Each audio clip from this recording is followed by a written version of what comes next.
Titanic, the ship that could not sink in April 1912. The RMS Titanic was the grandest symbol of modern confidence. It was the largest passenger ship in the world, a floating palace of steel, wealth, and engineering.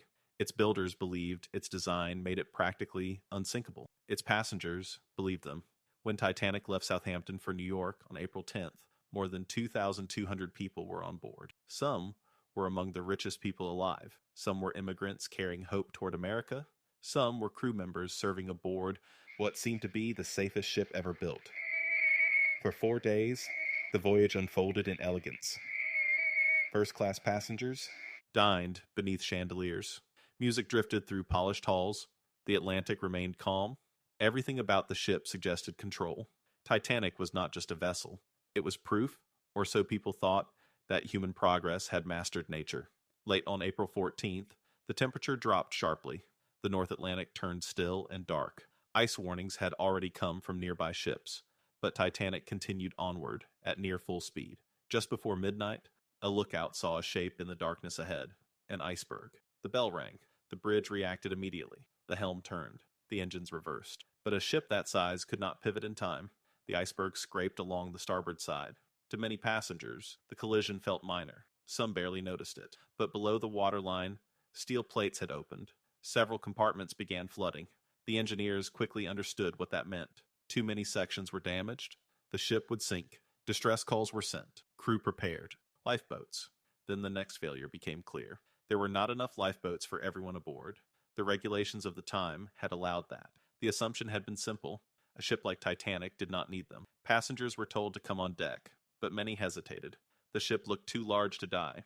Some feared the small wooden lifeboats more than the Atlantic itself. In the confusion, several boats were lowered, partially empty. Below them, water kept rising. The bow sank lower. The tilt of the deck grew sharper. The illusion of safety disappeared. By just after 2 a.m., the strain became too great. Titanic broke apart. One section vanished beneath the sea. The other lifted briefly into the night sky and followed it down. In minutes, the greatest ship of its age was gone. More than 1,500 people were left in the freezing water. Most died from hypothermia long before help arrived. When the Carpathia reached the scene, it found only lifeboats, debris, and silence. The sinking shocked the world. It changed maritime law. It exposed the danger of arrogance disguised as progress. Titanic had been built as a monument to human mastery. Its wreck became a monument to human limits. Pompeii, the city, frozen in time. Long before modern ships crossed the Atlantic, another civilization lived beneath a familiar danger it no longer feared. Along the Bay of Naples stood Pompeii, a prosperous Roman city of villas, markets, baths, temples, and theaters. Its streets were full of trade and conversation. Its walls displayed wealth. Its citizens lived under the protection of one of history's greatest empires. Above the city stood Mount Vesuvius. But for generations, the volcano had remained quiet. It had become part of the landscape, ordinary. Small tremors shook the area from time to time, but residents treated them as part of life. No one imagined the mountain was preparing to erase them. In 79 AD, it erupted. A massive explosion tore through the summit. Ash, rock, and gas shot miles into the sky. The plume climbed so high it blotted out the sun. Daylight dimmed into darkness. Ash began falling over the city. At first, many people simply watched. Then pumice stones began crashing onto roofs and streets. Buildings weakened. Panic spread. Families tried to flee with whatever they could carry. Some ran. Some hid indoors. Some froze, unable to understand what they were seeing. Then came the deadliest phase. Pyroclastic surges. Superheated clouds of gas, ash, and debris racing down the mountain at terrifying speed. They did not merely bury, they killed instantly. When they reached Pompeii, the city had no chance. People suffocated where they stood. Bodies collapsed in homes and streets. Buildings disappeared beneath volcanic material. Within hours, Pompeii was gone. For centuries, it remained buried. Then excavations in the 18th century revealed something astonishing. The city had not only been destroyed, it had been preserved. Homes still held objects of daily life. Walls still carried graffiti. Shops still revealed what people had been doing in their final hours. Even the dead remained in haunting detail. Bodies had decayed inside hardened ash, leaving empty spaces. Archaeologists later filled those hollows with plaster. The result was unforgettable. A figure shielding the face, a body curled in fear, a parent trying to protect a child. Pompeii showed that disaster does not always erase the past. Sometimes it seals it in place, and sometimes the ruins speak more loudly than the living ever could. The Irish famine, when food vanished. Not all disasters arrive with explosion and fire. Some begin quietly. A field fails, a crop darkens, a smell rises from the soil. In the mid-19th century, millions in Ireland depended heavily on one crop, the potato. For poor families, it was not merely food, it was survival. A small piece of land could produce enough potatoes to feed an entire household. That made life possible. It also made society dangerously fragile. If the potato failed, millions would have almost nothing else. In 1845, blight arrived, a pathogen called Phytophthora. Infestans spread across Ireland and infected the crop. Healthy fields rotted into black sludge. Potatoes that should have fed families collapsed in the ground. The blight returned again the next year. Then again. Soon, a crop failure became a national catastrophe. Hunger spread through the countryside. Children weakened. Parents sold what little they owned. Families who had lived close to the edge were pushed beyond it. But nature was only part of the disaster. Ireland still produced other food, grain, butter, livestock. Yet much of it continued to be exported, while the poor starved. Landlords evicted tenants who could not pay rent. Relief systems proved hopelessly inadequate. Disease followed hunger. Typhus and cholera spread through weakened communities. Villages emptied. Cabins were abandoned. The landscape itself changed. For millions, the only hope became escape. They boarded overcrowded ships heading for North America and elsewhere. These vessels became known as coffin ships for good reason. Disease spread rapidly on board. Many died before reaching land. By the early 1850s, Ireland's population had fallen dramatically through death and immigration. The famine reshaped Irish society forever. It left a wound that was demographic, political, and psychological. And it revealed a harsh truth. A society can still produce food and yet allow mass starvation. Sometimes catastrophe is not only what nature creates, it is what power refuses to stop. The Indian Ocean tsunami, the day the sea vanished. On December 26, 2004, the shores of the Indian Ocean woke to what felt like an ordinary morning. Tourists walked beaches. Fishing communities prepared boats. Children played near the water. Then, deep beneath the ocean floor, the earth tore open. Off the coast of Sumatra, a massive undersea earthquake ruptured the seabed. Its magnitude was 9.1, one of the strongest earthquakes ever recorded. That sudden shift displaced an immense volume of seawater. The result was a series of tsunamis moving across the ocean at extraordinary speed. In deep water, they traveled so fast that many coastlines had almost no warning. In some places, the first sign looked deceptively calm. The sea began pulling away from the shore. Water retreated far into the distance. Fish flopped on exposed sand. Boats sat stranded on the seabed. Curious crowds stepped forward to look. They did not realize the ocean was withdrawing before impact. Then it returned, not as a normal wave, as a wall. Water surged inland with immense force, smashing homes, roads, vehicles, and people in seconds. Entire communities vanished before they could react. The tsunami struck 14 countries. Indonesia was devastated. Sri Lanka, India, and Thailand suffered catastrophic losses. The waves even reached East Africa. By the end, more than 230,000 people were dead. Millions were displaced. Families vanished. Coastlines were transformed into debris and mud. In the aftermath, one painful fact became impossible to ignore. The Indian Ocean had no regional tsunami warning system. Lives that might have been saved were lost to silence. The disaster led to major reforms and warning networks across the region. But its deepest lesson endured. Nature gives no guarantees.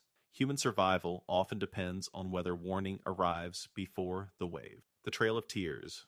A nation forced to walk in the early 19th century, several Native American nations lived across the southeastern United States in established, structured societies. The Cherokee, the Choctaw, the Creek, the Chickasaw, the Seminole. They farmed, governed, educated, and rooted their identities in ancestral land. Some had written constitutions. Some had schools and legal systems. None of that protected them from expansion. Settlers wanted the land. The American government wanted the land. And in 1830, President Andrew Jackson signed the Indian Removal Act. It was framed as policy. In reality, it became dispossession by force. Native communities were rounded up and driven west toward what was called Indian Territory. Families were torn from homes, farms, and sacred ground. The marches that followed were brutal. People traveled through cold, mud, disease, exhaustion, and hunger. Food was scarce. Shelter was inadequate. Children died. Elders collapsed. Families buried their dead beside the trail and kept walking because they had no choice. For the Cherokee and others, these forced routes became known as the Trail of Tears. The name captured exactly what it was. Thousands died, but the damage was greater than death alone. A homeland was severed. Memory was uprooted from landscape. Communities lost not just territory, but the places that gave identity meaning. Removal was not simply relocation. It was erasure enforced by law. The Atlantic slave trade. The ocean of wool chains. From the 16th century onward, European empires built plantation systems in the Americas that demanded enormous labor. To satisfy that demand, traders turned human beings into cargo. Along the western coast of Africa, forts and markets became collection points for captives taken through war, raiding, kidnapping, and coercion. Men, women, and children were marched to the coast, imprisoned, and sold. Then came the Middle Passage, the Atlantic crossing aboard slave ships. Conditions were horrific. Captives were packed below deck in chains. Ventilation was minimal. Disease spread quickly. Food and water were scarce. The voyage lasted weeks or months. Some resisted. Some attempted revolt. Some chose death over bondage. Millions endured the crossing. Nearly 2 million died during it. Those who survived arrived in the Americas to be sold, separated from family, and forced into labor on plantations that enriched empires through sugar, tobacco, and cotton. In total, around 12.5 million. Africans were forced onto slave ships. The Atlantic slave trade reshaped continents. It transformed Africa, Europe, and the Americas through violence and profit. Its legal structure ended centuries later. Its human consequences did not. Some systems survive long after the ships are gone. Pal, the night the air became poison. Some catastrophes are not natural at all. They are built gradually, through neglect, through warning signs ignored, through the belief that disaster is too unlikely to matter. In Bhopal, India, a pesticide plant operated by Union Carbide stored dangerous chemicals, including methyl isocyanate, or MIC. It was highly toxic. Over time, safety systems around the plant weakened. Maintenance declined. Protective systems were reduced or shut down. The plant became vulnerable long before it became fatal. On the night of December 2nd, 1984, water entered a tank containing more than 40 tons of MIC. A violent chemical reaction followed. Pressure and heat surged. Shortly after midnight, a dense toxic cloud escaped and drifted into the sleeping city. The poorest neighborhoods were closest. People woke gasping, eyes burned, lungs filled with poison. They ran through dark streets trying to escape something they could not see. The gas clung low to the ground. Thousands collapsed within minutes. Hospitals were overwhelmed. Doctors often did not know what had been released or how to treat it. The immediate death toll rose into the thousands. Over time, the number grew far higher. Hundreds of thousands suffered long-term injury, respiratory disease, blindness, chronic pain, neurological damage, and birth defects across generations. Bhopal became one of the worst industrial disasters in history, and it carried a brutal message. When safety becomes optional, industry can turn into massacre. Hiroshima and Nagasaki, the dawn of the nuclear age. By August 1945, World War II had devastated much of the world. Germany had surrendered. Japan had not. The United States now possessed a new weapon created in secrecy through the Manhattan Project, the atomic bomb. It promised destruction on a scale no city had ever faced. American leaders believed its use could force Japan's surrender and avoid a long invasion. On August 6, 1945, a bomber flew over Hiroshima. At 8:15 a.m., it released a uranium bomb called Little Boy. The weapon detonated above the city. The flash was blinding. The heat was unimaginable. A fireball formed in the sky. A shockwave tore through buildings, streets, and bodies. Thousands died instantly. Others staggered through flames and ruins with terrible burns, bleeding and blinded, unable to comprehend what had happened. Hiroshima became a landscape of ash in seconds.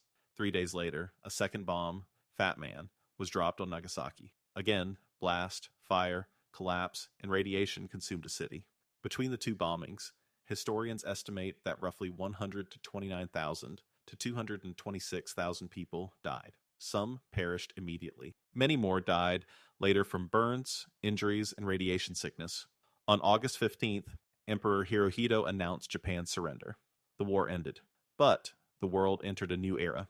For the first time, humanity had proven it could destroy a city in a single strike. The atomic bombings ended one war and began a permanent nuclear fear that still shadows history. September 11th, the morning the sky turned into a weapon. On September 11th, 2001, the eastern United States woke under clear skies. Offices opened, flights departed.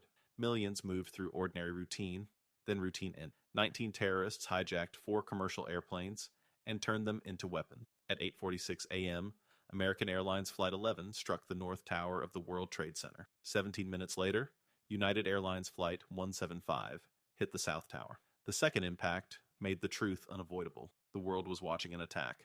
At 9:37 a.m., another hijacked plane crashed into the fourth, United Airlines. Flight 93 crashed in Pennsylvania after passengers fought back, preventing it from reaching its target. In New York, fire engulfed both towers. People trapped above the impact zones faced smoke, heat, and impossible choices. Rescue workers rushed inward while thousands fled below. Then the towers collapsed. Lower Manhattan disappeared into dust, steel, and debris. By the end of the day, 2,977 victims had been killed. The attacks transformed global politics, warfare, surveillance, and travel. An ordinary morning became a dividing line in modern history. Before 9/11 and after it. The Armenian Genocide. A people erased. As the Ottoman Empire weakened in the early 20th century, nationalism hardened into suspicion. The Young Turks rose to power with a vision of a unified Turkish state. Within that vision, Armenians increasingly came to be seen as a threat. They were a Christian minority with deep roots in Anatolia. When World War I began, accusations of Armenian disloyalty became pretext for violence. On April 24th, 1915, Armenian intellectuals and community leaders were arrested in Constantinople. Most were executed. It marked the beginning of a broader campaign. Armenian civilians were removed from villages and towns and marched toward the Syrian desert. The marches were death sentences. Food and water were scarce. Violence was constant. Starvation, dehydration, exposure, and massacre reduced entire convoys to ruin. By the end of the genocide, historians estimate around 1.5 million Armenians had died. Survivors scattered across the world, carrying memory into exile. The genocide became not only a historical event, but a permanent wound in Armenian identity. Holodomor. Starvation as a weapon. Under Stalin, the Soviet Union sought total control over agriculture. Private farms were to disappear. Land would be collectivized. In Ukraine, resistance was strong. So was the state's response. The government imposed crushing grain quotas. When they were not met, officials confiscated everything they could find: grain, livestock, vegetables, even seed reserves. Villages were stripped bare. Movement was restricted. People could not flee in search of food. The result was a man-made famine. Children starved in homes. Families searched fields for anything edible. Entire communities went silent. By 1933, millions had died. The famine is now remembered as the Holodomor, death by hunger. It remains one of history's clearest examples of starvation turned into policy. The Rwandan Genocide. 100 Days of Hatred. In Rwanda, years of political tension and ethnic division between Hutu and Tutsi had already poisoned society. By the early 1990s, extremist propaganda fooled radio broadcasts with fear and hatred. Tutsis were portrayed as enemies to be exterminated. Militias formed. Lists were prepared. Then, on April 6, 1994, the plane carrying Rwanda's president was shot down. The killing began almost immediately. Roadblocks appeared. The Interahamwe and others hunted Tutsi civilians and moderate Hutus. But genocide did not remain the work of militias alone. Neighbors turned against neighbors. Teachers against students. Ordinary tools became weapons. For 100 days, Rwanda descended into relentless slaughter. People were murdered in homes, churches, schools, and fields. The outside world failed to stop it. By the end, around 800,000 people were dead. Rwanda became one of the clearest demonstrations of how quickly hatred can be weaponized into national annihilation. The Black Death, when disease ruled the world. In the 14th century, expanding trade networks connected Europe, Asia, and the Middle East more closely than ever before. Along those routes traveled rats, fleas, and the bacterium Yersinia pestis. In 1347, plague entered Europe through Mediterranean ports. Then it spread with astonishing speed. Victims developed fever, weakness, swollen lymph nodes, and blackened tissue. Many died within days. Doctors did not understand bacteria. Treatment failed. Fear moved faster than knowledge. Families abandoned one another. Mass graves multiplied. Society fractured. Within a few years, the Black Death had killed a staggering share of Europe's population and transformed labor, economics, religion, and social order. The plague proved that civilization can be humbled not only by armies or kings, but by something invisible. The Library of Alexandria, the loss of knowledge. Not every catastrophe is measured in bodies. Some are measured in what humanity forgets. In Alexandria, one of the greatest libraries of the ancient world sought to gather knowledge from across the known world. Scrolls on mathematics, medicine, astronomy, philosophy, literature, geography, and history filled its collection. It was more than a library. It was a center of scholarship, a place where thinkers measured the earth and studied the stars. Its destruction did not come in one clean moment. It came through war, fire, neglect, instability, and centuries of damage. One major loss likely came during Julius Caesar's conflict in Alexandria in 48 BC, when fire spread through part of the harbor district and destroyed stored scrolls. Other losses followed over time. Eventually, the institution vanished. What disappeared with it may never be fully known. Discoveries, voices, records, ideas. The Library of Alexandria became a symbol of civilization's fragile memory. Because when knowledge disappears, humanity loses part of itself. Epilogue. History remembers. Across all these moments, one pattern repeats. People build, they trust, they assume the world around them will hold, then something breaks. A mountain erupts, a crop fails, a government decides, a disease spreads, a city burns, a weapon falls, a system turns cruelty into policy. Titanic showed that technology does not make humanity invulnerable. Pompeii showed how quickly a world can be sealed beneath ash. The Irish famine showed that hunger can be intensified by power. The tsunami showed that warning delayed can become death multiplied. The Trail of Tears revealed removal enforced by law. The slave trade revealed greed organized across oceans. Bhopal proved neglect can poison a city. Hiroshima and Nagasaki opened the nuclear age. September 11th redrew modern fear. The Armenian genocide, Holodomor, and Rwanda showed how easily systems can be turned toward extermination. The Black Death humbled civilization through disease. And Alexandria reminded us that even knowledge can die. History is not only a record of triumph, it is a record of warnings. Warnings written in wreckage, in ash, in empty homes, in silent fields, in mass graves, in survivor memory. Every generation believes its world is stable until the day it isn't. And when that day comes, history does what it always does. It remembers.